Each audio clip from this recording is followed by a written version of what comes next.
फरीद आफाकी साहब की latest videos को देखने के लिए फरीद आफाकी चैनल को सब्सक्राइब ज़रूर से कर दें और अपडेट पाने के लिए नोटिफिकेशन ज़रूर से ऑन कर दें ताकि लेटेस्ट वीडियोस आपके पास पहुंचती रहें। कहते हैं एक नौजवान पढ़ लिख कर के काफ़ी बड़ा होता है तो उसको एक कंपनी से एक जॉब का ऑफ़र आता है। वो रास्ते में जाते हुए ये सोचता है कि अपने बाप के, अपने घर वालों की चिक चिक से, टोकने से, बताने और समझाने से मैं तंग आ चुका हूँ। अगर मेरी अब जॉब लग जाएगी तो मैं एक अलग घर बनाऊंगा और हमेशा इनसे दूर रहूंगा। ये गलत सलत इसके दिल में ख्याल आते हैं और ये सारी बातें सोचते हुए ये उस कंपनी पहुंच जाता है जहां से इसको जॉब का ऑफ़र आया था। जैसे ही एंट्री करता है फिर एक से दूसरी जगह बुलाया जाता है, फिर ऊपर तीसरे फ्लोर पर इसको बुलाया जाता है और वेटिंग एरिया जहाँ पर लोग बैठे रहते हैं कि आप बैठिए, यहाँ अंदर सर बुलाएंगे तो हम आपको अंदर बुला लेंगे। अब ये वहाँ बैठा हुआ इंतज़ार करता रहता है। कुछ लोग अंदर से इंटरव्यू देते हैं और वो चले जाते हैं, कुछ लोग नीचे रुकते हैं, कुछ बाहर चले जाते हैं। ये सिलसिला काफ़ी देर तक चलता रहा। ये भी बैठा हुआ इंतज़ार करता रहा कि मुझे बुलाया जाए। कुछ चीज़ें वहाँ देख रहा था। ये जब तक इंतज़ार करने के दौरान कुछ इधर उधर कुछ करने लगा। जैसे ही इसको आवाज़ लगाई ये जल्दी से पहुँच गया। अंदर जैसे ही पहुँचा तो इससे कहा बैठिए। इसने अपनी डिग्रियों की फ़ाइल काउंटर पर रख दी। इंटरव्यू लेने वाले सर के आगे कर दिया कि लीजिए सर, आप मेरा इंटरव्यू लीजिए। सर मुस्कुराने लगे और उससे हाथ मिलाया और हाथ मिला कर के कहने लगे आपका इंटरव्यू हो गया, आप जाइए, आपकी जॉब पक्की हो गई। ये कहने लगा कैसे? अभी तो मेरा कोई इंटरव्यू नहीं हुआ, अभी तो आपने कोई मेरी डिग्री नहीं देखी है, अभी तो आपने कोई मेरा टेस्ट भी नहीं लिया और कैसे मेरी नौकरी पक्की हो गई। ये खुशी के मारे झूम उठा और कहने लगा सर ये तो बता दें ये हुआ कैसे। इंटरव्यू लेने वाले बंदे ने कहा जब तुम अंदर एंट्री किए थे तो ये बताओ, एक झाड़ू रास्ते में थोड़ा सा गलत जगह पड़ी थी, तुमने उस झाड़ू को उठा करके क्या किया? कहा सर मैंने सोचा ये झाड़ू थोड़ा सा गलत जगह पड़ी है, इसको मैंने उठा करके किनारे रख दिया। कहा उसके बाद जब आगे तुम बढ़े तब एक वाटर कूलर से कुछ पानी टपक रहा था, तो तुमने उसको क्या किया?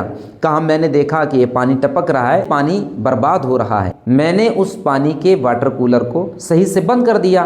कहा फिर आप दूसरी मंजिल पे पहुँचे तो आपने देखा कि जो गेट के पास कुर्सी रखी हुई थी वो सही तरीके से नहीं रखी थी, तुमने उसको क्या किया?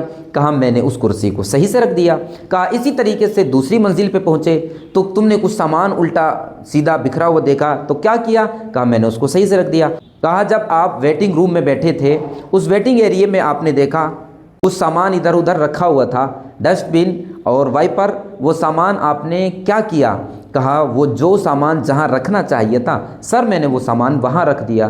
कहा ये सब तुमने क्यों किया? ये सब चीज़ें जैसे ही मैंने देखी तो मुझे अपने अब्बू की याद आई। मेरे अब्बू जो चीज़ें मुझे समझाते थे कि बेटा पानी बिला वजह बर्बाद नहीं करना चाहिए, पानी इसलिए मैंने बंद कर दिया। झाड़ू बीच में पड़ी थी, मेरे अब्बू मुझे अक्सर टोकते रहते थे, मुझे याद आया मैंने झाड़ू किनारे कर दिया। मेरे अब्बू समझाते रहते थे तो मैं सारे काम करता रहता था। तो उसके सर ने जो इंटरव्यू ले रहे थे उन्होंने कहा कि तुम किस्मत के धनी हो, तुम्हें तुम्हारे ऐसे माँ बाप मिले जो तुमको डिसिप्लिन में रहने का तरीका सिखाते थे।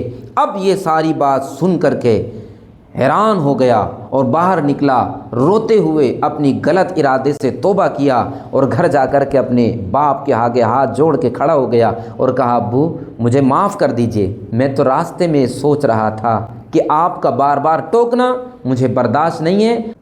अब मेरी जॉब लगने जा रही है, जॉब लगने के बाद मैं अलग कमाऊंगा, अलग घर बनाऊंगा और कभी भी आपके पास नहीं रहूंगा। ये मेरे दिल में ख्याल आया था। इसने अपने अब्बू के सामने इकरार किया इस बात का और कहा अब्बू लेकिन मुझे माफ़ कर दीजिए, मैं ऐसा नहीं करूंगा और ना मैं ऐसा कभी कर सकता हूं। हमेशा आपके कदमों में रहूंगा, आपके चरणों में रहूंगा और हमेशा आपकी खिदमत करता रहूंगा। ये मेरे अंदर जो ख्याल आ रहा था अब मैंने इसको बिल्कुल ख़त्म कर दिया, क्योंकि अब्बू आप ही के टोकने की वजह से आज मुझे वहाँ नौकरी मिल गई। आपने रहने का तरीका, मुझे डिसिप्लिन, आपने मुझे उठाने रखने का तरीका, आपने मुझे चलने का तरीका सिखाया, आपने मुझे सामान रखने का तरीका सिखाया। ये सारी चीज़ें अगर आपने ना सिखाई होती तो जैसे और बंदे वापस गए ऐसे मुझे भी वापस कर दिया जाता।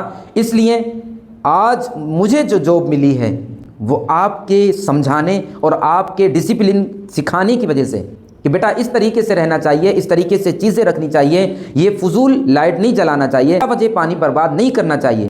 ये सारी चीज़ें जो आप हमें समझाते रहते थे, टोकते रहते थे, जिनको मैं बुरा समझता था, आज मुझे उन्हीं सब बातों की वजह से मुझे जॉब मिल गई है। अब्बू, आपका बहुत बहुत शुक्रिया और हमेशा आप मुझे समझाते रहें।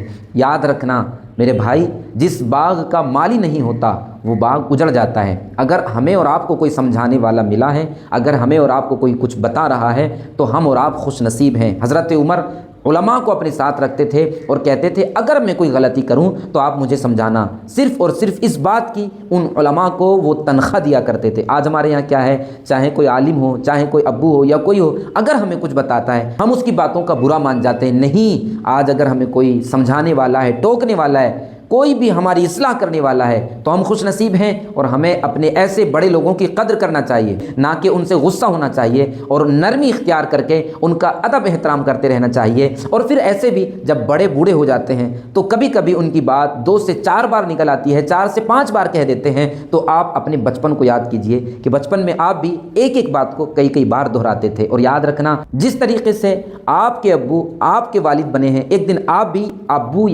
अब्बू या वालिद बनेंगे। तो जैसा आप अपने अब्बू के साथ बर्ताव करेंगे, अपनी माँ के साथ बर्ताव करेंगे, अपने बड़ों के साथ बर्ताव करेंगे, एक दिन आपको भी उस जगह आना है। इसलिए उस जगह पहुँचने से पहले आपको अपने रवैये वैसे ही बनाना है।